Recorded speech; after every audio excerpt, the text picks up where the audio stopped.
자, 이번 시간에는 부활 네 번째 시간입니다. 부활 4번, 5번, 6번까지 이제 가게 될 것 같은데, 부활 네 번째 주제는 예수 그리스도의 부활은 거듭남의 증거다.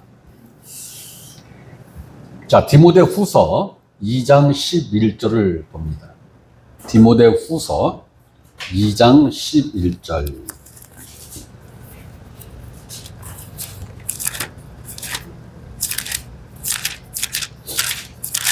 디모데 후서 2장 11절. 우리 다 같이 읽습니다. 시작. 미쁘다 이 말이여, 우리가 주와 함께 죽었으면 또한 함께 살 것이요.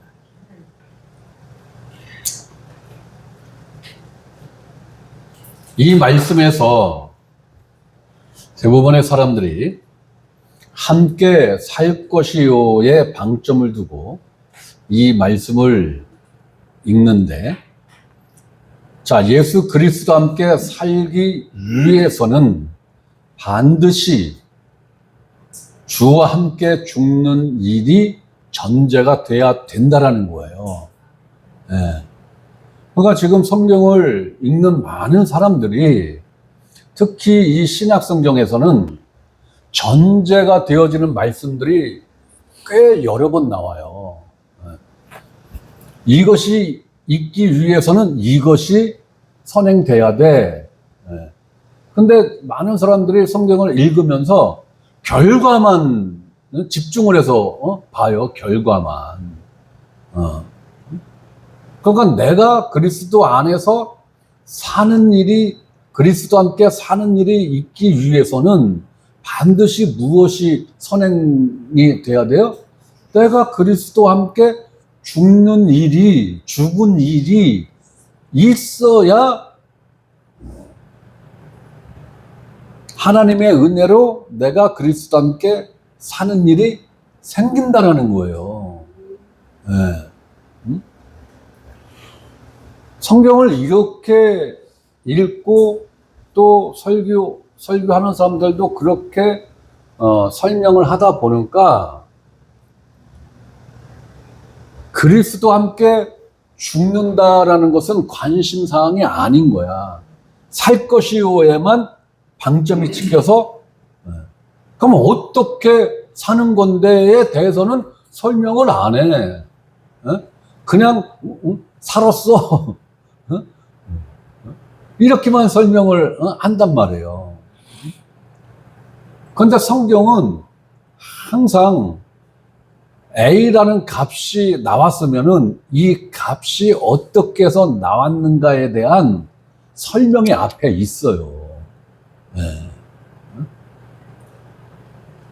그러니까 어떠한 A라는 값에 집중을 하고 이 값이 어떤 과정을 거쳐서 나왔는지를 모르면은 이 A라는 값을 내 것으로 취할 수가 있다 없다? 없어요. 없어요. 그러니까 하나님이 말씀하시는 원리라는 게 있어요. 원리. A라는 값이 나오기 위한 원리. 이 원리를 알고 이 원리를 이해를 한 사람이 이 A라는 값을 내 것으로 믿음화를 시킬 수가 있는 건데, 제가 느끼기에는 많은 설교자들이 하나님이 제시한 원리, 뭐 수학 공부를 하는 사람들은 뭐 좀 알겠습니다만은 수학에서는 공식이라는 게 있잖아요. 그죠? 공식. 이 공식을 이해하고 깨달아야 어떠한 문제를 풀어서 A라는 값을 도출해 낼 수가 있잖아요. 그러니까 같은 원리인 거예요. 같은 원리. 하나님이 제시하신 공식, 하나님이 제시하신 원리, 이것을 이해를 해야 하나님이 그렇다면 내가 이 A라는 값을 너에게 줄 거야 라는 것을 내가 믿음으로 취할 수가 있다라는 거예요.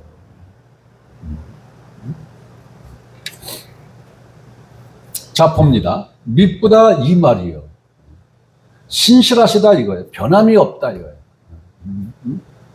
믿을 수 있는 이 말씀이요. 우리가 주와 함께 죽었으면, 자, 전제 조건이 붙잖아요. 그죠? 우리가는 읽기는 우리가로 읽되 내 마음으로 느끼는 거는 내가 주와 함께 죽었으면, 이게 전제 조건이란 말이에요. 죽는 일이 있어야 되는 거예요. 죽는 일이. 또한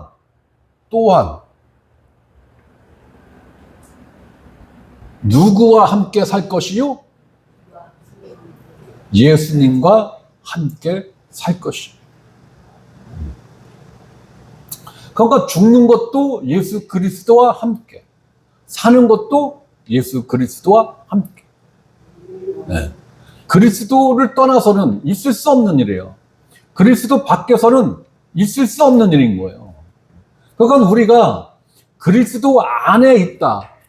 특히 사도 바울 서신서에 보면은 진짜 수백 번 나옵니다. 수백 번 나와요.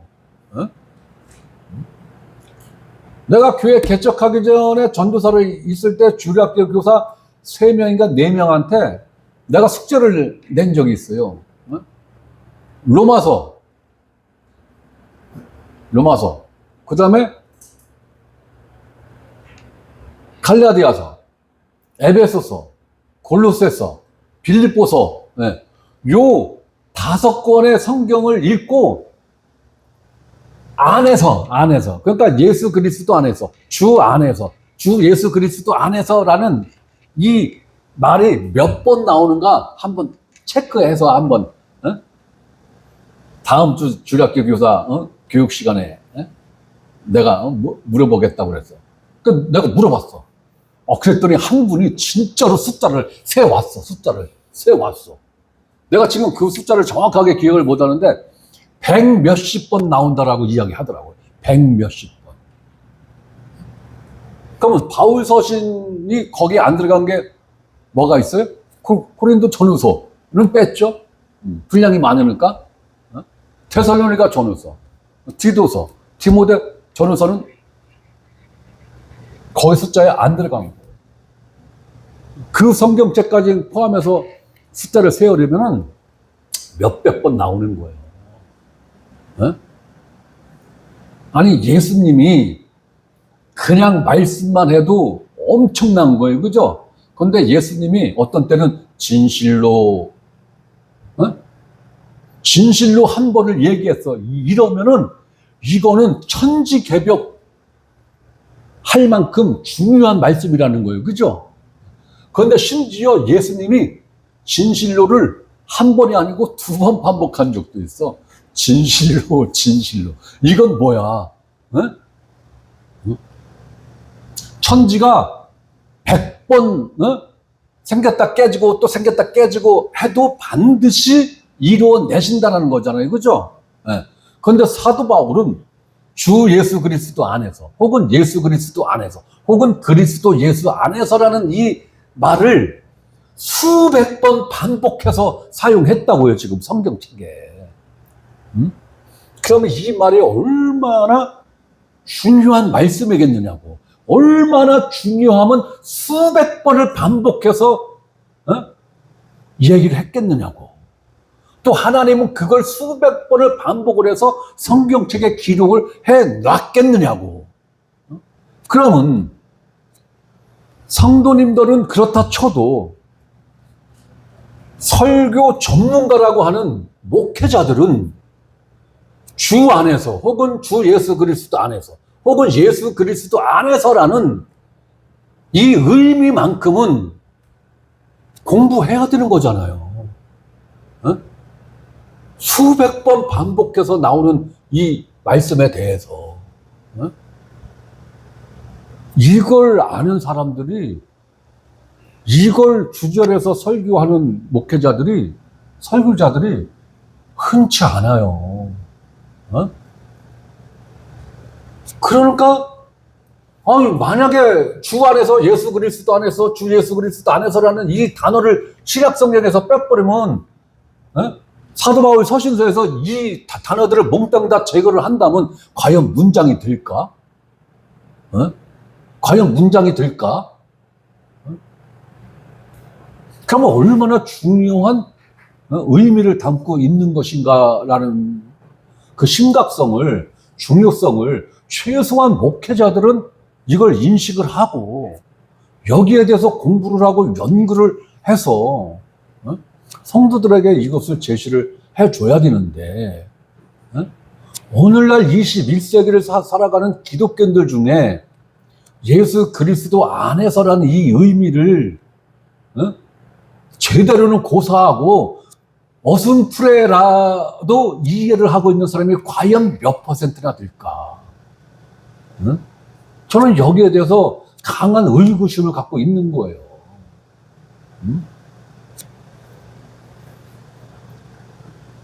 그 의미를 안다면 내가 주와 함께 죽고 내가 주와 함께 산다라는 이 의미는 그냥 평이하게 이해할 수 있는 말씀인 거예요. 평이하게. 30분, 40분을 이거를 설명하지 않더라도 그냥 평이하게 그냥 이해하고 다음 진도 나갈 수 있는 그런 말씀인데 내가 주와 함께 죽었다는 의미가 무엇이냐. 이걸 알려면 로마서 6장을 정통하게 공부를 해야 되는 거죠. 로마서 6장, 7장을 정통하게 공부를 해야 이건 알 수 있는 거예요. 또 예수님과 함께 살 것이요. 예수님과 함께 산다는 것은 뭐예요? 예수 그리스도 안에서 거듭난다라는 말이잖아요. 예수 그리스도 안에서 하나님으로부터 새 생명을 받았다라는 얘기잖아요. 우리가 거듭나기 위해서는 반드시 예수 그리스도와 함께 죽는 일이 있어야 영으로 사는 일이 그 다음에 뒤따라 오는 거란 말이에요.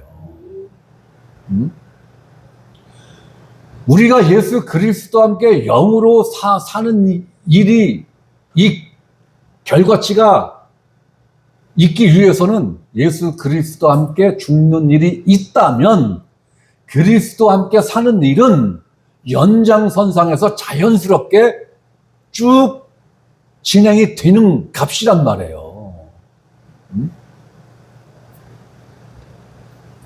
자, 고린도전서 15장 22절 말씀 한번 봅니다.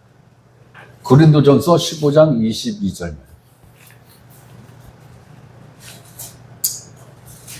자, 아담 안에서 모든 사람이 죽은 것 같이 아담 안에서 모든 사람이 죽은 거예요.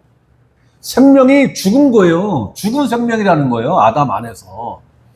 여기서 아담 안에서 모든 사람이 죽은 것 같이 모든 사람이 아담 안에서 죽었다라는 얘기는 뭐예요? 아담이 선악과를 따먹을 때 모든 인류는 누구 안에 있었어요? 아담 안에 있었죠. 어떠한 모양으로 아담 안에 있었어요? 생명의 씨로 아담 안에 있었잖아요. 그러면 아담이 선악과를 따먹은과 동시에 아담이 죽었으면 아담 몸 안에 있는 생명의 씨도 어떻게 된 거예요? 자동 죽은 거죠. 죽은 거예요. 내가 결혼하기 전에 27살쯤에 제가 결혼했는데 25살쯤에 내가 죽었다고 쳐요. 그러면 내 자식들이 지금 이 땅에 있어요? 없어요? 흔적도 없어요. 왜? 내가 죽을 때 내 안에서 그 생명의 씨도 같이 죽었기 때문에 그 원리를 지금 이야기하는 거란 말이에요. 지금 그 원리를. 아담 안에서 모든 사람이 죽었다. 아니, 아담이 죽었는데 왜 모든 인류가 다 죽었어? 이걸 세상 사람들은 이해를 못해요. 특히 철학자들은, 철학 공부한 사람들은 더더욱이나 이걸 이해를 못해. 그런데 일자 무식에 가까운 우리들한테는 너무나 당연한 말씀으로 이해가 되잖아요. 아담 안에 생명의 씨로 있었기 때문에 아담이 죽으니까 그 생명의 씨도 자동 죽었다라는 지금 원리를 지금 이야기하는 거예요. 그처럼 그 원리로 너희가 다 죽었어. 그렇다면 반대로 너희가 살기 위해서는 그 원리로 살아난다라는 거예요. 그 원리로. 그러면서 이어지는 말씀이 그리스도 안에서 모든 사람이 삶을, 생명을 얻으리라. 자, 첫사람 아담 안에서는 모든 사람이 죽었어요. 마지막 아담이신 그리스도 안에서는 생명을 얻는다라고 성경은 이야기를 하는 거예요. 예수 그리스도 안에서 모든 사람이 생명을 얻으리라. 그리스도 안에 있는 모든 사람은 생명을 얻는 건데, 그리스도 밖에 있는 사람들은 단 한 사람도 생명을 얻는다, 못 얻는다? 못 얻는다라는 거예요. 바로 예수 그리스도의 부활은 새 생명의 근거예요. 근거. 예수 그리스도 한 사람만 부활한 게 아니라 그 부활 안에서 그리스도 안에 있는 모든 사람들이 다 무엇을 얻었다? 생명을 얻었다. 그 생명은 누구로부터 온 생명이다? 하나님으로부터 온 생명이다. 하나님이 창조한 생명이 아니라 하나님이 갖고 있는 하나님의 생명을 주셨다라는 거예요. 그래서 베드로 후서에 이 생명을 받은 자는 하나님의 성품에 뭐 하는 자가 된다? 참여하는 자가 된다. 하나님의 본성에 참여하는 자가 된다. 하나님의 성품 혹은 하나님의 본성에 참여하기 위해서는 하나님의 생명과 본질적으로 똑같은 생명이라야 참여할 수 있는 거죠. 그러니까 거듭난 생명이라는 것은 단순히 내가 예수 믿어 이 차원이 아니라는 거예요. 내가 지식적으로 예수를 알고, 내가 지식적으로 예수 그리스도가 십자가에 못 박히고 죽고 부활한 것을 내가 지식적으로 이해하고 지식적으로 동의를 했다고 해서 거듭났다? 이건 아니라고요. 성경에서 말하는 거듭남은 그게 아니란 말이에요. 그것이 전혀 백해 무익하다라는 것을 이야기하는 게 아니라, 그러한 과정을 통해서 하나님이 나를 진리의 말씀으로 낳으셨구나. 네. 여기까지 믿어져야 이게 온전한 믿음이라고요. 그걸 이야기하는 거예요, 지금. 그리스도와 함께 죽었으면 반드시 예수와 함께 살 것이요. 아담 안에서 모든 사람이 죽은 것 같이, 같은 원리로 마지막 아담인 그리스도 안에서 모든 사람이 생명을 얻으리라. 같은 말씀인 거예요. 그렇기 때문에 예수 그리스도의 부활이 없다면 우리의 거듭남도 없는 거예요. 그리스도의 부활하신 그 안에서 우리가 무엇을 얻은 거예요? 새 생명을 얻은 거예요. 그럼 새 생명을 얻는 게 먼저예요? 의롭다함을 받는 게 먼저예요? 어떤 게 먼저예요? 굳이 순서를 따진다면, 이 양반들이 진짜 농담으로 대답한 거죠? 의로움이 먼저예요. 의로움이 먼저라고요. 예수 그리스도 부활 전에 의로움이 확정됐잖아요. 아니에요? 전문 용어가 막 나오려고 그러네. 환장하겠네. 아니, 예수 그리스도 부활 전에 의로움이 확정됐잖아요.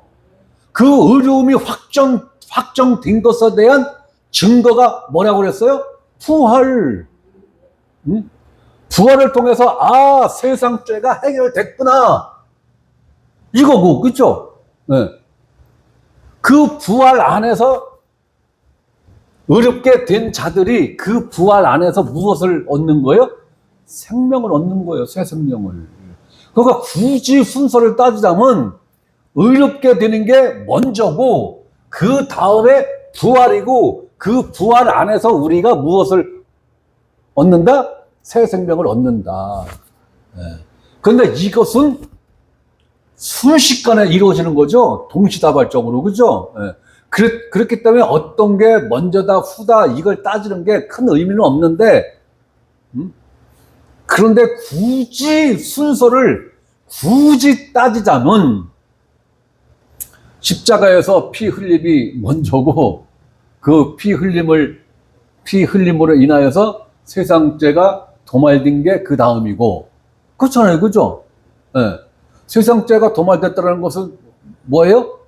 하나님으로부터 의롭다라고 인정된 거잖아요. 인정된 것을 하나님이 인친 것이 뭐예요? 부활. 이 부활 안에서 우리가 예수 그리스도 안에 있는 우리가 무엇을 얻었다? 새 생명을 얻었다. 제가 설명을 너무 어렵게 하나요? 너무 어렵게 하는 것 같아. 설교하는 수준을 좀 더 낮춰야 될 것 같은데. 새 생명이 뭔 줄 알고요? 그럼 예수님 십자가 사건보다도 예수님 부활이 먼저라는 얘기인데, 안 맞잖아, 이치적으로. 그죠? 그러니까 여러분들이 원리를 이해를 해야 되는데, 자꾸 결과치만을 지금 알려고 하는 거야. 그러니까 지식적으로만 알려고 하는 거야, 원리를 모르고. 그러니까 환장하건대 소리가 저절로 나오는 거예요. 자, 베드로전서 1장 3, 4, 5절 봅니다.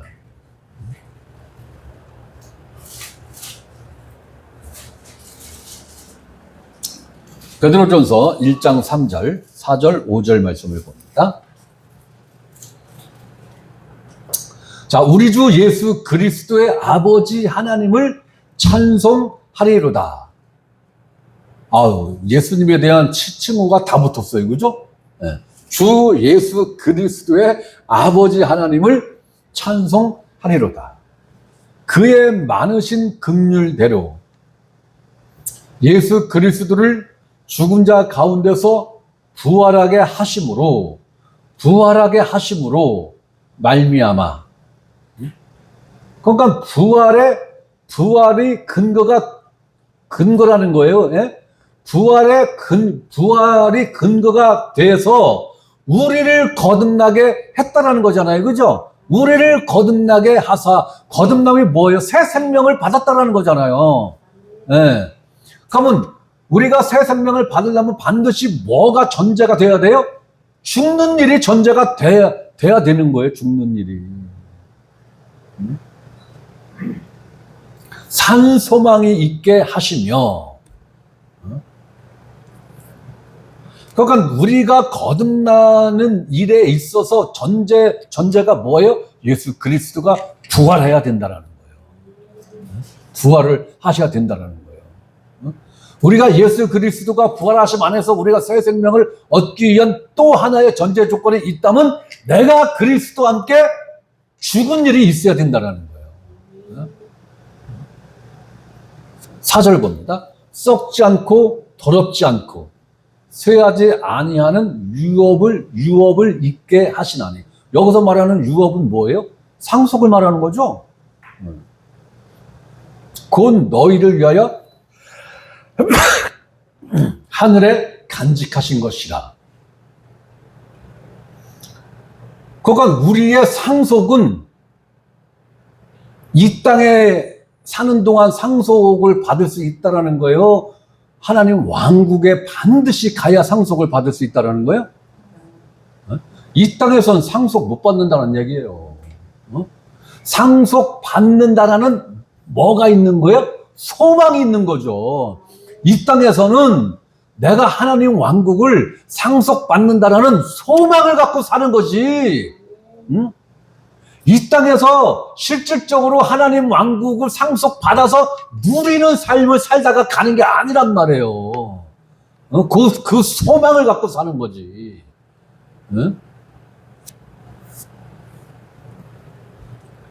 그렇기 때문에 너희를 위하여 하늘에 간직하신 것이라.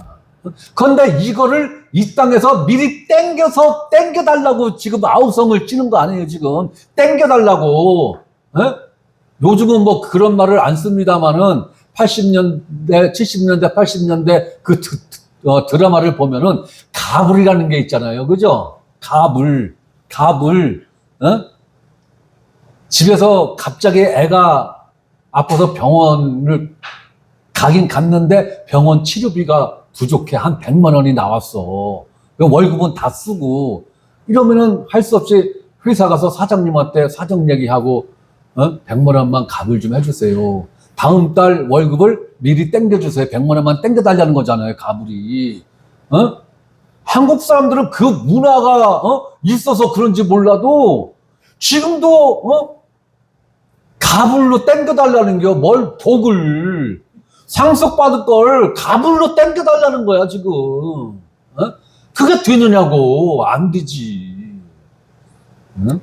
5절. 너희는 말세에 세상 끝에 나타나기로 예비하신 구원을 얻기 위하여 믿음으로 말미암아 하나님의 능력으로 보호하심을 받았느니라. 그러니까 우리가 예수 그리스도와 함께 죽었고 예수 그리스도 안에서 그리스도가 부활할 때 새 생명을 얻었는데 이 삶은 어떠한 소망을 갖고 사는 것이냐? 썩지 않고 더럽지 않고 쇠하지 아니할 하나님으로부터 하나님 왕국을 상속받을 그것을 받는다는 그 소망으로 사는데 이러한 소망을 갖고 있는 자들을 누가 보호하신다는 거예요? 하나님의 능력으로 보호하신다. 이러한 자들은 공통적으로 무엇을 갖고 있다? 믿음을 갖고 있다. 이거잖아요. 그렇죠?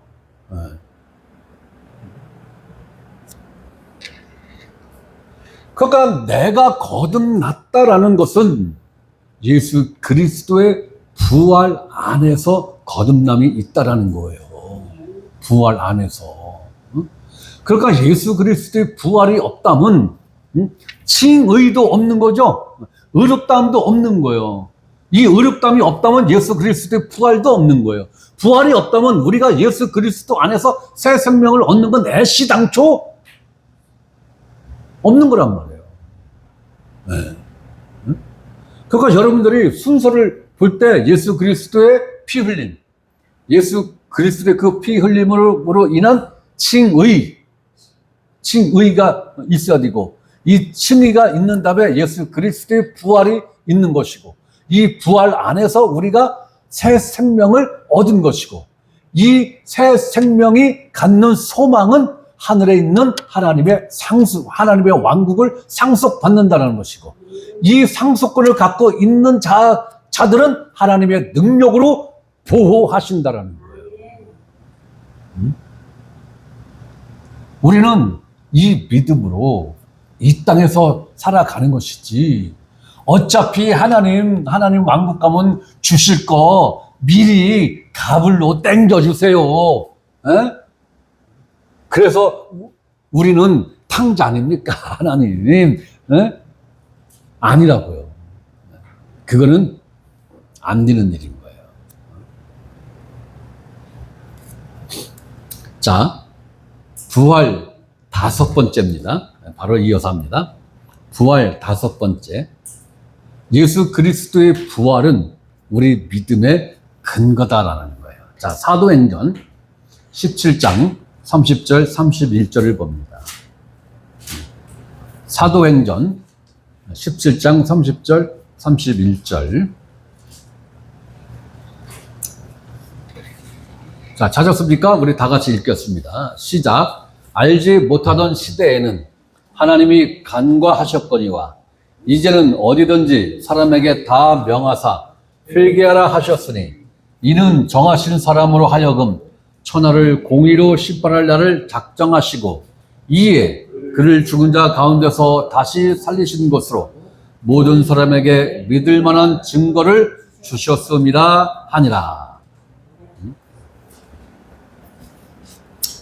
자, 이 말씀에서 우리가 주목해 보아야 할 말씀은 믿을 만한 증거를 주셨다라는 거예요. 네?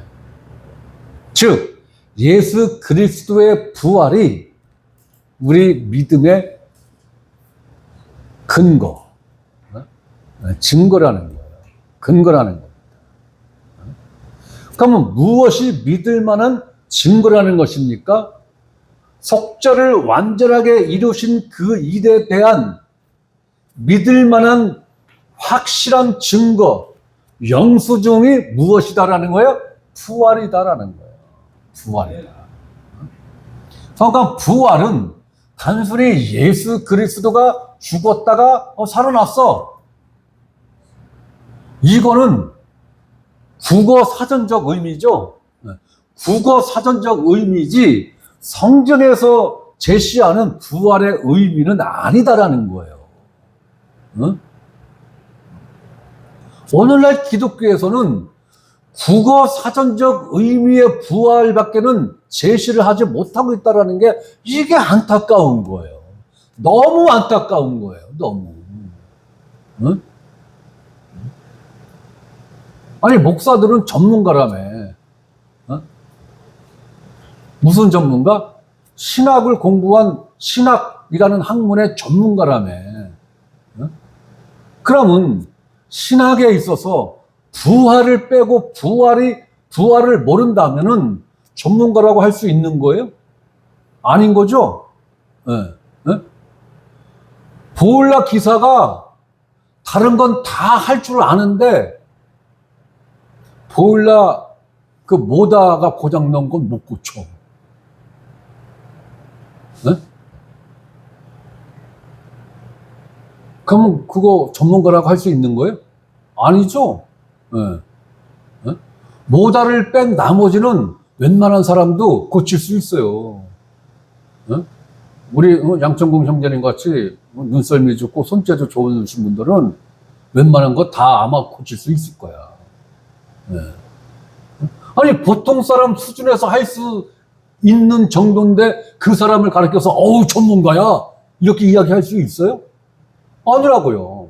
부활을 국어 사전적 의미 정도로밖에는 제시를 못하는 목회자가 어우 신학 전공자야 어우 전문가야 이렇게 인정받을 만 할까요? 저는 아니라고 봐요. 저는 아니다. 왜? 기독교에서 가장 핵심이 뭐라는 거예요, 지금? 네? 핵심 중에 핵심이 뭐라는 거예요? 부활이라는 거잖아요, 지금 부활. 네? 부활. 그런데 이 부활을 국어 사전적 의미밖에는 설명을 하지 못한다고 하면은, 신학대학 나온 사람을, 그 사람들의 한해서만 목사 안수를 준다는 건 의미가 없는 거잖아요. 응? 국어 사전적 의미는 국어책 읽을 실력만 되면 누구나 다 이야기할 수 있는 거잖아요. 응? 그건 전문가가 아니다. 응? 그래서 오늘날은 부활에 대한 전문성을 갖고 있는 설교자가 흔치 않은 시대다. 네. 응?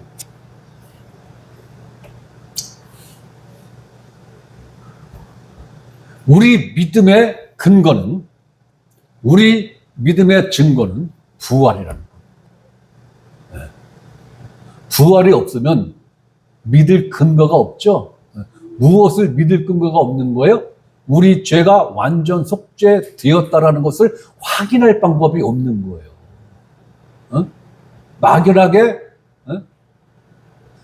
믿고 싶어 하는 것 뿐이지, 희망사항으로 믿는 것 뿐이지. 예. 그럼 그건 성경에서 말하는 믿음이 아니잖아요. 예. 자, 로마서 10장 9절도 봅니다.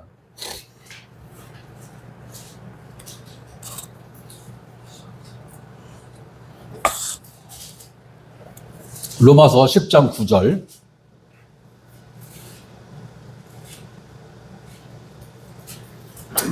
자, 너무나 잘 아는 말씀이죠. 내가 만일 내 입으로 예수를 주로 시인하며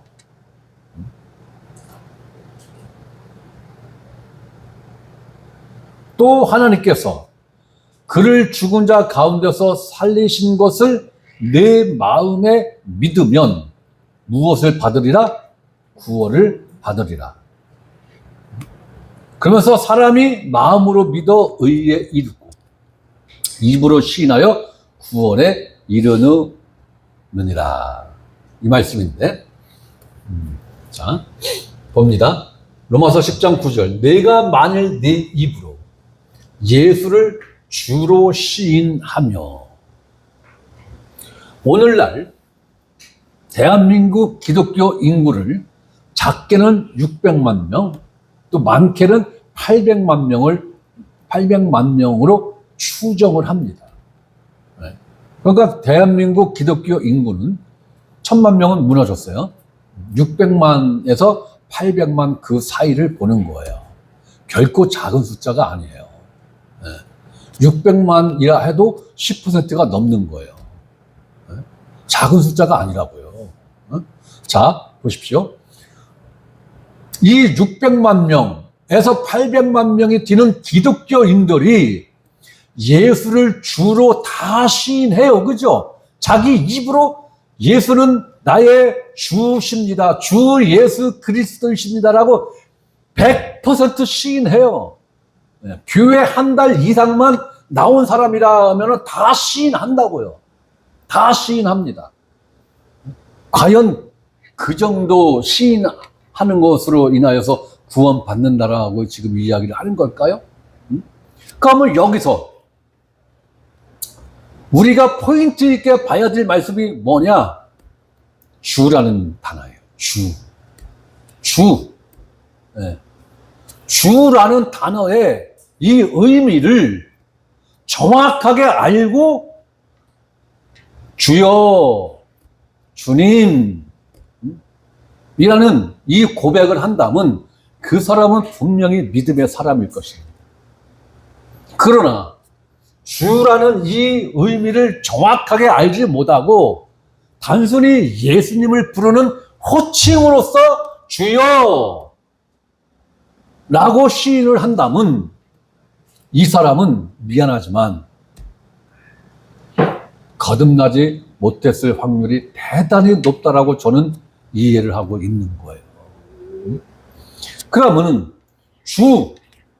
예수는 나의 주이십니다. 주여, 주 예수여 라고 고백을 할 때 이 주라는 이 단어는 내 주인이십니다.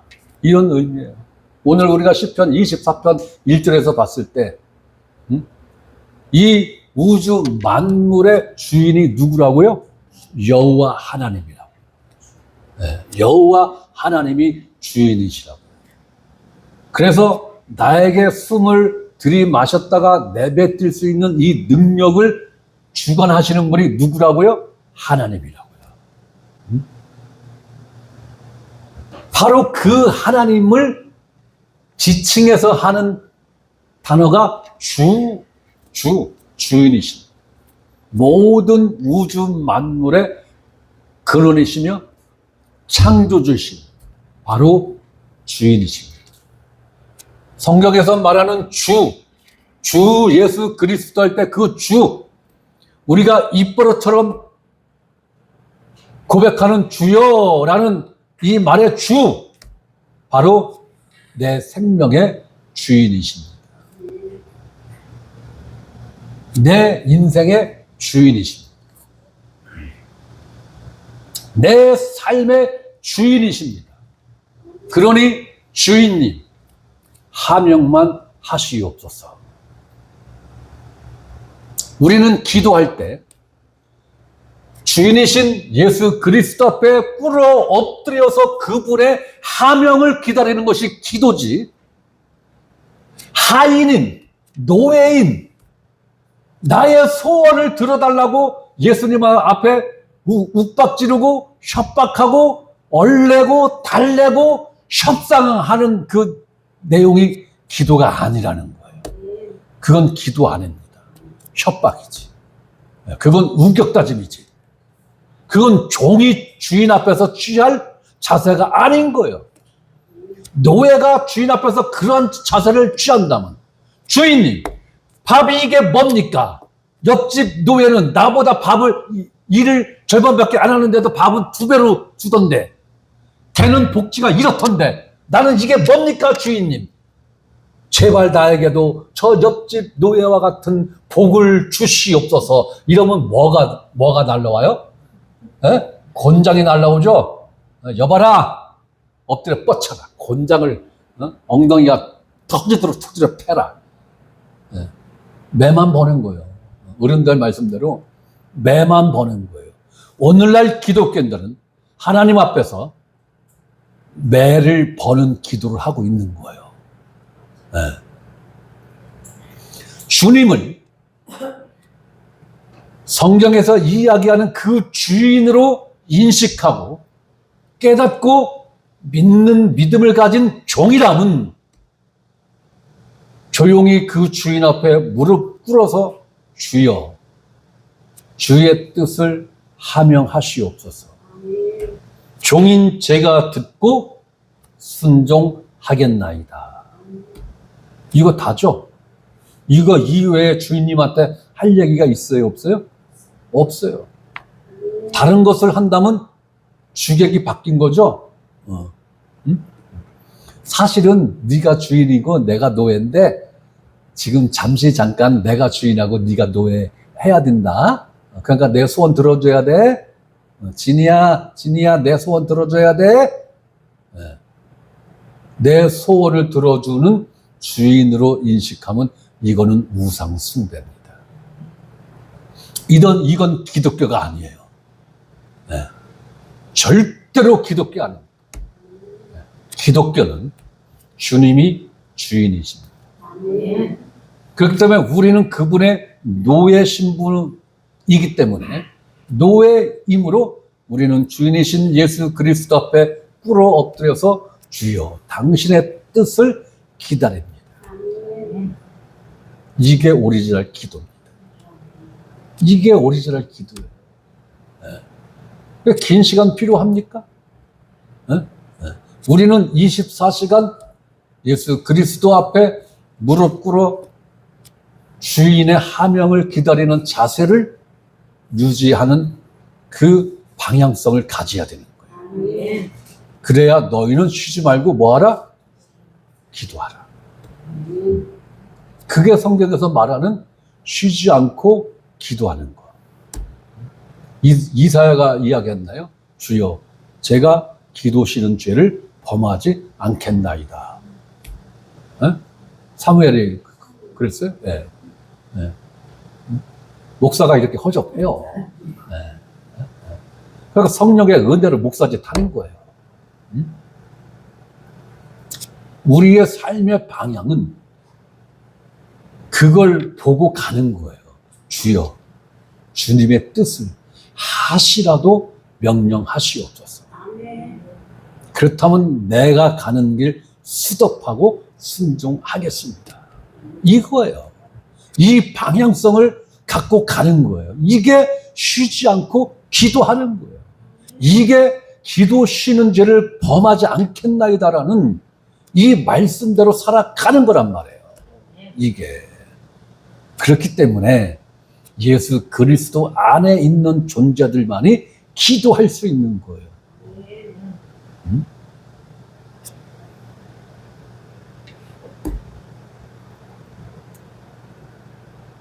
이 의미로 주여,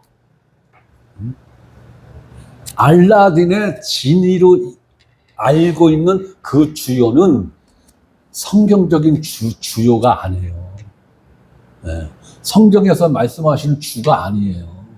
그러한 주님은 성경 안에 존재하지 않아요. 그러니 이 주, 이 한 단어, 이 한 글자를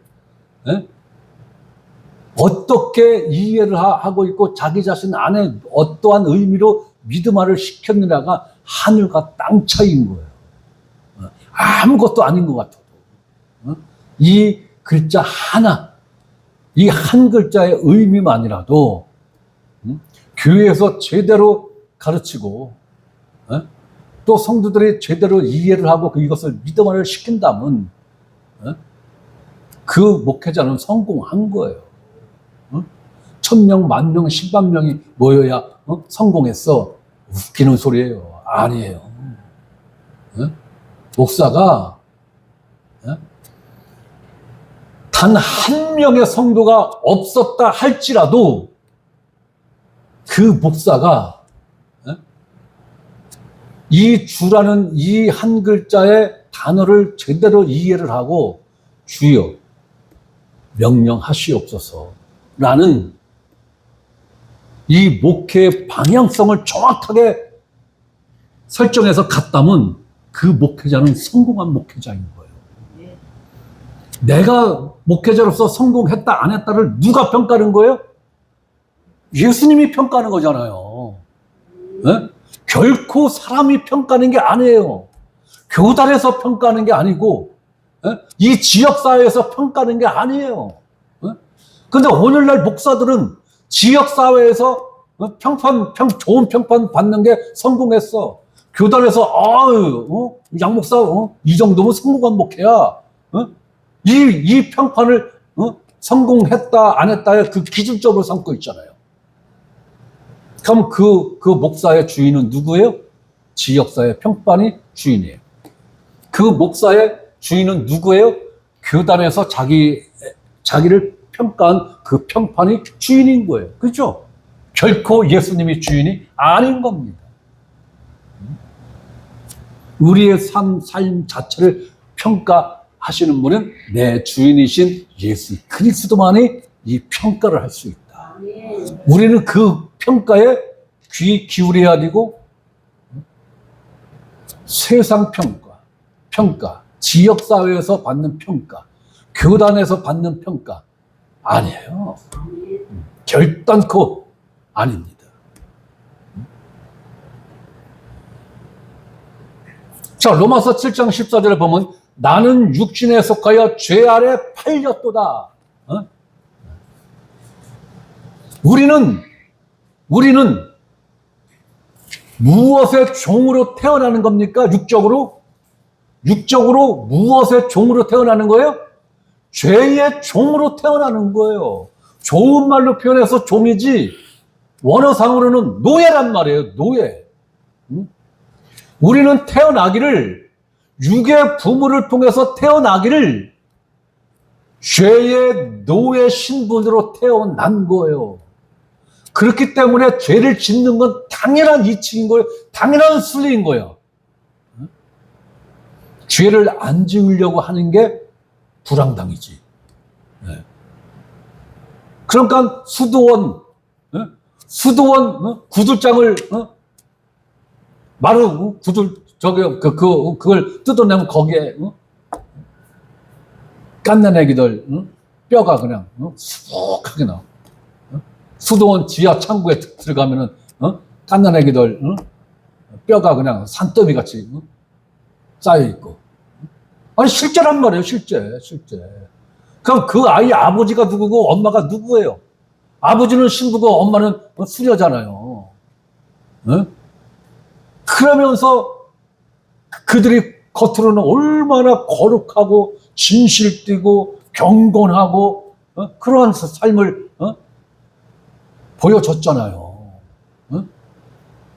인간은 죄의 노예이기 때문에 죄를 짓는 건 생명의 원리란 말이에요.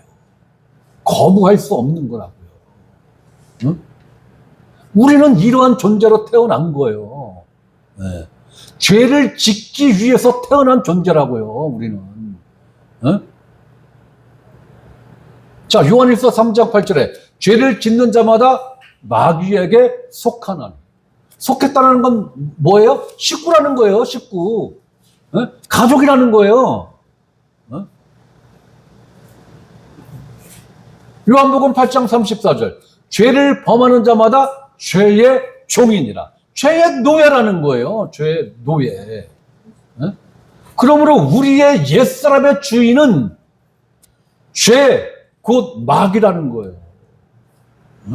죄의 노예 노릇했다는 것은 누구에게 노예 노릇한 거하고 똑같은 거예요? 마귀에게 노예 노릇한 거하고 똑같은 거란 말이에요.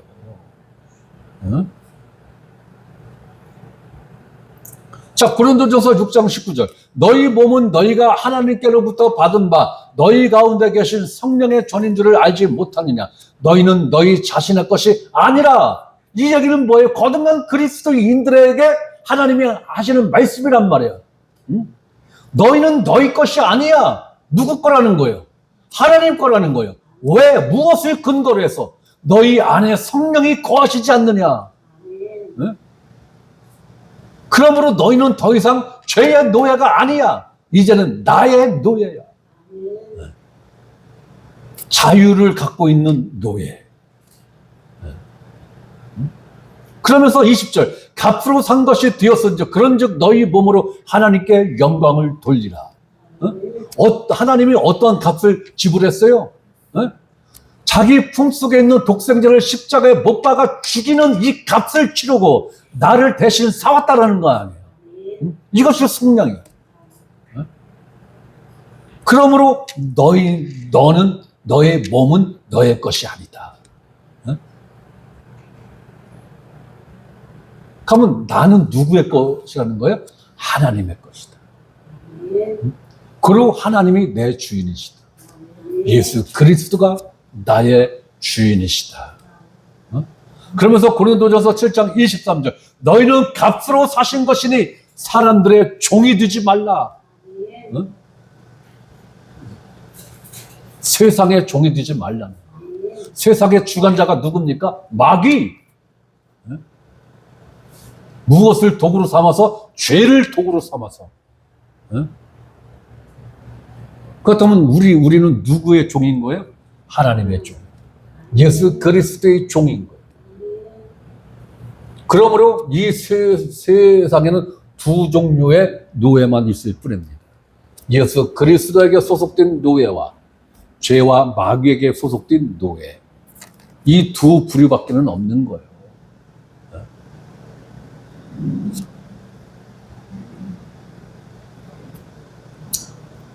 이렇게 마귀의 종이었던 우리가 주님의 종이 되었다라는 것입니다. 내가 거듭나기 전에는 종이 나의 주인 자리에 앉아서 주인 행세를 했고 그 죄가 이끄는 대로 질질질질 끌려다니면서 죄 짓는 그 일에 순종하는 삶을 살았던 우리들이 이제는 나의 모든 죄값을 그리스도의 생명값으로 지불하고 내 위치, 내 신분을 완전히 흑암의 어두운 세상에서 이제는 생명의 빛 가운데로 나를 옮겨놓고 이제는 나의 종이다. 나의 종이다.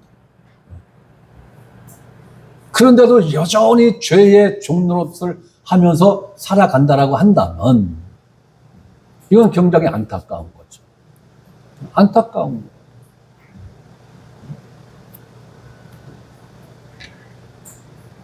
우리는 어떠한 경우에도 사람의 종이 되어서는 안 됩니다. 그럼 목사가 사람이에요? 신이에요? 조금 서운하려고 그러네. 여러분들은 목사의 종이 되어서는 안 되는 거예요. 물론 목사를 존중은 해야죠. 존중을 하는 것과 목사의 종이 되는 거하고는 차원이 다른 거예요. 결단코 목사는 성도들을 자기 노예화를 시키면 안 돼요. 또한 성도 역시 목사에게 종속되는 이 관계를 설정하면 이미 망한 존재예요. 안 되는 거예요.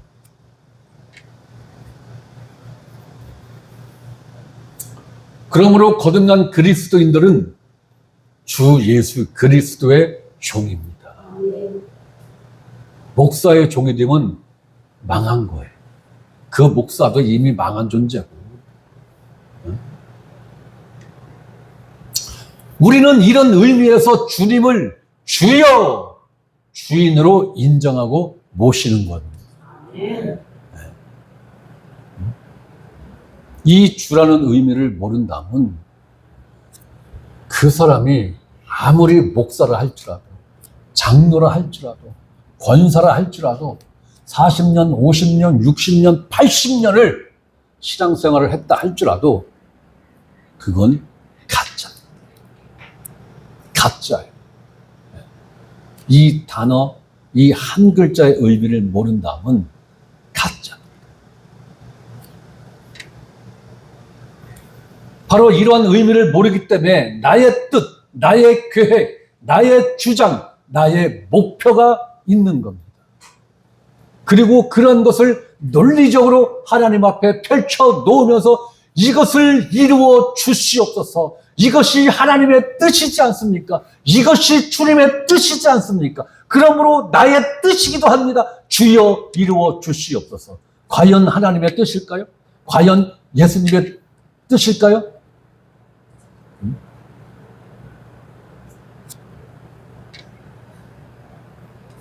상품 걸어놓고 가정주부들이 좋아하는 타지 않는 냄비 다 그거 걸어놓고 타지 않는 찌개 끓이는 냄비 다 걸어놓고 한 명 전도하면 A 제품, 2명 전도하면 C 제품, 5명 전도해오면 상금 100만 원 내걸고 전도해! 라고 하죠. 어떤 교회들이? 대형 교회들이. 작은 교회는 그렇게 할 돈도 없습니다. 대형 교회들이. 그러면서 이번 주에 100명 전도 했습니다. 이번 주에는 150명 했습니다. 1구역 15명 했고, 2구역 5명 했고, C구역 20명 했습니다. 그러면 5명 전도해온 이 구역장은 깨갱 하는 거죠. 쥐구멍 찾느냐고 정신없어. 이 전도가 하나님 뜻대로 한 전도입니까? 예? 이 전도가 주님의 계획대로 한 전도입니까? 예?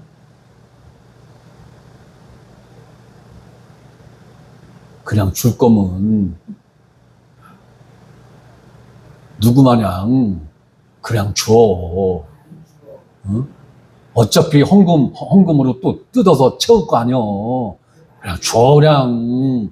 어차피 세금 뜯어서 채울 재정. 그냥 줘. 그게 결코 하나님의 뜻, 예수님의 뜻이다라고 운운하면 안 되는 거예요. 누구의 뜻입니까? 담임 목사의 뜻일 뿐이에요. 이건 사악한 겁니다. 이건 하나님을 믿는 게 아니라 우상으로 믿는 거예요. 예수 그리스도를 그리스도로 믿는 게 아니라 우상으로 믿는 거예요. 이러한 요구는 종으로서 있을 수가 없습니다. 나에 대한 주님의 계획과 뜻이 너는 일평생 5명에게만 설교해 라고 하면 5명에게만 설교하면 되는 거예요. 그죠? 그 5명을 50명으로 뻥튀기를 하려고 하면 이거는 죄예요. 왜? 주인의 뜻에 반역하는 거예요. 아니 5명을 가지고 50명 만들었으면 주인님한테 충성봉사 한 거잖아요. 그죠? 5달란트 가지고 50달란트 남겼으니 얼마나 충성봉사한 겨? 그런데 주님의 뜻과 계획은 아니 너한테는 5명이. 그러면 5명한테만 전도하고 복음 전하고 가르치고 열심히 죽을 때까지 목회하면 되는 거죠. 그런데 오늘날 목회 현장에선 그거는 게으른 거야. 한 달란트 받은 놈하고 뭔 차이가 있어. 주님이 그건 게으르다고 그랬어. 아니, 주님의 뜻이 어디 있는가가 더 중요한 거예요.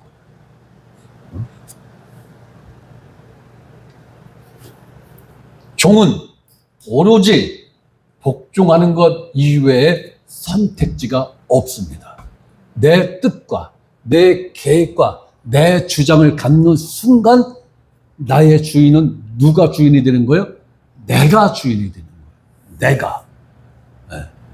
그 상태에서 주여 주여 하는 건 우상 숭배라는 얘기예요. 이게 진짜 무서운 우상 숭배인 거예요. 절에 있는 그분이 무서운 거 아니에요. 그건 무섭지 않아요.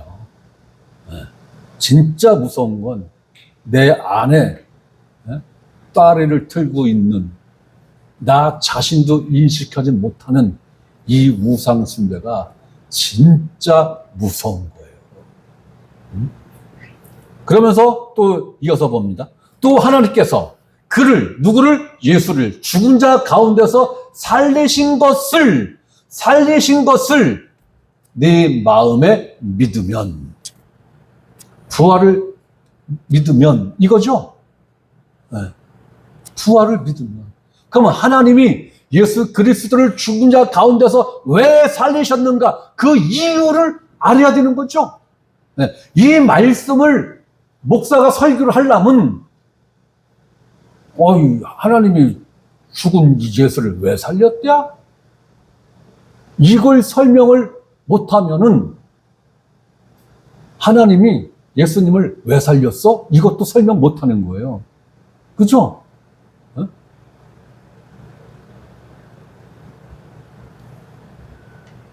하나님이 예수 그리스도를 왜 살리셨는가를 알아야 내 마음에 믿으면, 그것을 내 마음에 믿으면, 여기서 내 마음이라는 건 뭐예요? 마음?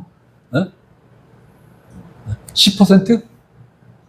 10%만 믿으면 됩니까? 아니죠?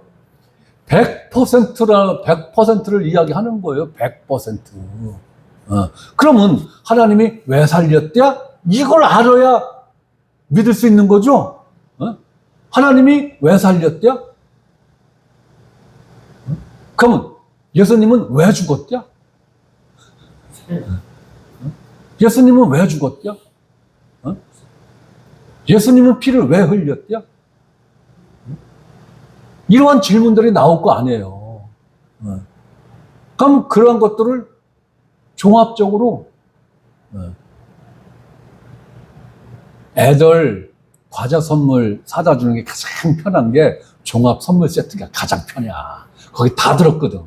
좋아하는 것도 들어있고 싫어하는 것도 들어있고, 좋아하는 건 지가 먹고 싫어하는 건 내가 먹고. 그렇듯이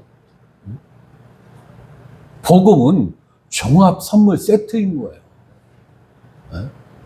이 종합 선물 세트를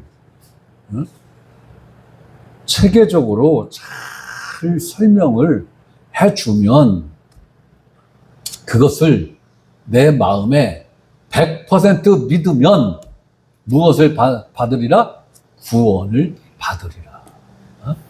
자, 성경에 마음을 다하고 뜻을 다하고 성품을 다하고 목숨을 다하여.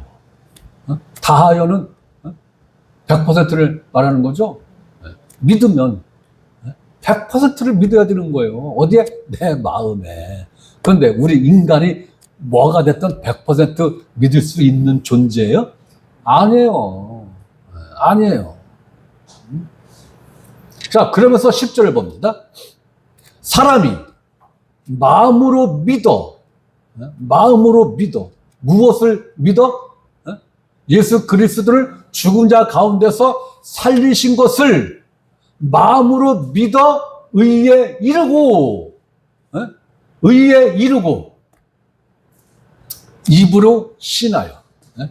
내 마음에 100% 믿는 그것을 내 입으로 고백하면 구원에 이르느니라. 이거죠. 그런데 아이러니하게 우리 인간은 뭐가 됐던 100%의 믿음을 가질 수 있는 존재가 못 돼요. 그 100%의 믿음을 누가 줘야 돼요? 하나님이, 나의 주인이신 예수 그리스도가 선물로 이 믿음이라는 것을 100%짜리 믿음이라는 것을 줘야지만이 이 믿음으로 구원을 받는다라는 거예요. 그러니까 내가 믿는 믿음으로 구원받는 게 아니라 100점짜리 믿음을 하나님이 선물로 준 그들, 그리고 그 선물을 받은 그들이 그 믿음으로 구원받는다라는 거죠. 그 믿음으로 구원받는다라는 거예요.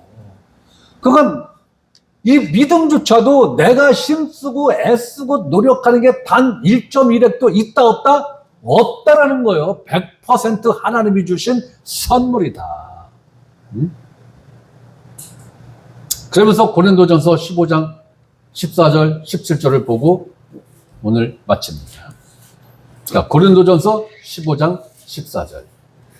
그리스도께서 만일 다시 살아나지 못하였으면, 부활하지 못하셨으면 우리가 전파하는 것도 헛것이요. 전파한 게 뭐예요? 복음.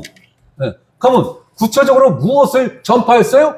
예수 그리스도가 왜 십자가에 못 박혔냐? 예수 그리스도가 십자가에 못 박혀서 피를 왜 흘렸냐? 예수 그리스도의 피가 어떠한 효능을 발휘했냐? 그 결과 예수 그리스도가 부활했냐? 그렇게 춤추던 말이 나온디야? 네? 이거잖아요. 이거를 전파했는데 헛것이라는 거예요. 부활이 없으면. 헛것이라는 거예요.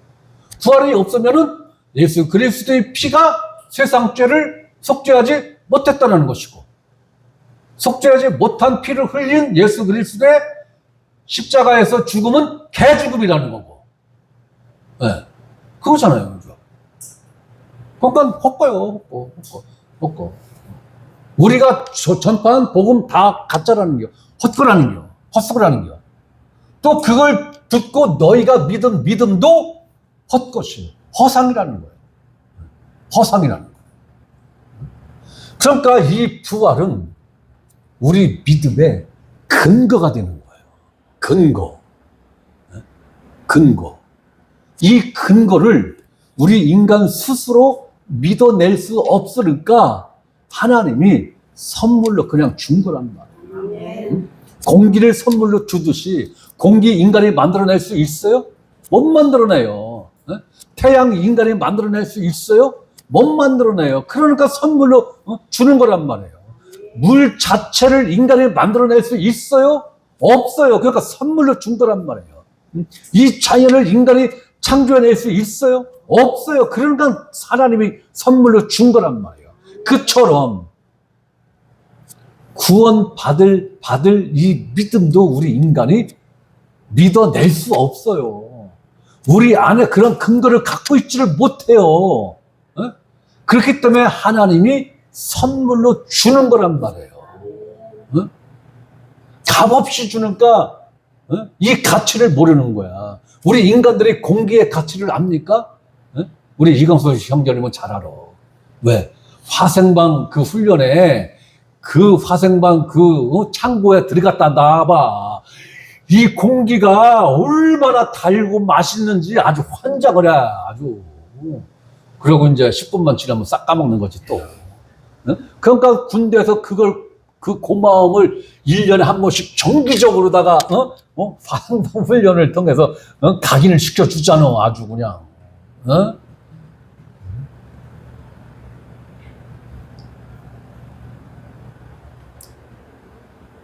그 서울에 있는 산이 무슨 산이 도봉산? 도봉산인가? 거기에 유격 훈련장이 있던가 그래요. 왜 하필이면 7월달, 6, 7, 8월달에만 유격 훈련을 해. 물의 고마움을 환장을 해 아주. 이틀만 지나면은 밥을 못 먹어요. 점심 저녁을 못 먹어요. 물배를 채워서. 아침만 먹는 게 아침만. 어? 그렇듯이 인간이 만들어낼 수가 없어요. 인간이 내 내면에서 이 믿음을 끌어낼 수가 없어요. 그러니까 하나님이 선물로 주는 거예요. 이걸 값없이 받다 보니까 이 가치를 몰라. 이 가치를. 그래서 우리도 화생방 훈련을 좀 해야 돼요. 유격 훈련에서 화생방 훈련을 통한 공기의 고마움과 유격 훈련의 그 땡볕 아래서 그 시원한 계곡물의 그 고마움을 알듯이 우리도 이 영적인 유격 훈련을 좀 하긴 해야겠는데, 고민입니다. 17절. 그리스도께서 다시 살아나신 일이 없으면 너희 믿음도 헛것이고, 우리 믿음의 근거 뿌리가 뭐라는 거예요? 부활이라는 거예요. 너희가 여전히 죄 가운데 있을 것이요. 아니, 부활과 속죄가 무슨 상관이 있어? 속죄가 이루어져야 그 증거로서 부활이 있다라는 얘기인 거잖아요, 지금. 이 둘의 관계를 모르면 부활을 설명해 낼 수가 없어요. 그렇기 때문에 우리의 믿음의 근거는 부활이라는 거예요. 이 부활의 의미를 성령께서 참으로 흙먼지와 같은 우리들을 선택하셔서 우리들에게 이 부활의 의미를 이해시켜 주시고 깨닫게 해주시고 이 부활에 대한 믿음을 주신 이 선물이 얼마나 위대한 선물인가. 이 땅에서 사는 동안 이것보다 더 값진 선물이 또 있을까? 이 가치를 모르니까 자꾸 건강 주세요, 돈 주세요, 남편 승진 보장해 주세요, 우리의 3전 믹스에 취직시켜 주세요. 이러고 있는 거예요. 그것만 구하기가 멋져. 그러니까 우리 남편 구원시켜 주세요, 우리 애들 믿음 갖게 해주세요. 요거는 양념으로다가 촉촉 후추 촉촉 두 번 뿌리듯이 양념으로 하나님 앞에 송구스러우니까 양념으로 착착 친 것뿐이야. 마음 중심의 99.99999%는 어디가 있어? 돈, 출세, 여기에 가 있잖아. 뭘 모르니까? 하나님이 주시는 이 믿음의 가치를 모르니까. 그 가치를 모른다는 건 하나님이 주신 실제 선물인 그 믿음이 내 안에 있을 가능성이 높을까요? 없을 가능성이 높을까요? 저는 99.999999999 은하철도 9999999 없다고 봐요. 없어요. 이 오리지널 믿음을 가진 자들은 그거 구하라고 해도 안 구해줘. 안 구해줘. 그렇게 살다 간 게 부자예요? 거지 나사로예요? 거지 나사로예요. 알긴 잘 알아. 그런데 속으로는 부자 만들어 달라고 열렬하게 기도하고 있잖아. 열렬하게. 이것만 구하기 송구스러우니까 나사로의 믿음도 주세요. 요거는 0.00001% 양념 후추 딱 한 번 친 것뿐이라고. 아니라고요. 내 믿음의 근거, 내 믿음의 가치, 하나님이 내게 준 이 선물의 가치를 아는 사람만이 부자가 되고자 하는 유혹, 부자가 되고자 하는 미혹의 영으로부터 자유로울 수가 있는 거예요. 참, 이렇게 설교하는 내가 한편으로는 노후를 위해서 열심히 뭔가를 하고 있다는 게 마음 한편으로는 찔리긴 찔려요. 내가 과연 오리지널 믿음을 갖고 있는 건가? 오리지널 믿음을 가졌다고 하는 게 거지 나사로 같이 살면 어떻게 하지? 난 그래도 부자 쪽에 조금 더 1도 정도 더 기울어져서 노후만큼은 비참하게 살지 않다가 좀 갔으면 좋겠어. 이게 과연 믿음을 갖고 있는 행위인가? 제 나름대로 이런 딜레마와 이러한 내적 갈등과 고민이 있어요. 그래서 솔직한 심정을 말씀드리는 거예요. 주둥아리는 이렇게 아주 그냥 신랄하게 아주 그냥 이 혀로 새치혀로 아주 뭐 뱀의 혀같이 신랄하게 설교를 하면서 실제 삶 속에서는 그렇게 살지 못하거든요. 근심 걱정이 드니까 열심히 뭔가를 불입하고 있잖아요. 아니 근데 구독점을 안 그러잖아. 갚아야 되잖아 일단. 빚 하나도 없으면 나 일 안 해. 앞으로 5년 동안 갚아야 돼. 그러니까 해낸겨. 쌓아놓고 일을 하는 게. 이런 현실 속에서의 갈등, 고민 있는 거예요. 이 갈등과 고민 없이 100% 믿는 사람은 얼마나 행복한겨. 난 100% 고민 없어 하는 사람 한번 눈만 살짝 감았다 떠봐요. 없어. 아이, 다행이네. 없어. 천사지. 다행히 없어. 아이, 나는 나만 그런 줄 알고 또. 아니야. 응? 이러한 갈등과 이러한 고민이, 영적인 고민이 있어야 돼요. 치열하게 내 내적 갈등도 있어야 돼요. 그러면서 성령의 이끌림 속에서 한 발자국 거짓 나사로 쪽으로 가깝게 기울기 각도가 이제 약간씩 이제 기울어지는 거란 말이야. 우리는 그 정도 삶을 살다 가는 거지, 완전히 거짓 나사로 같이 살다가 가는 존재는 있을까? 네. 내 주변에는 없는 것 같아요. 나를 포함해서. 네.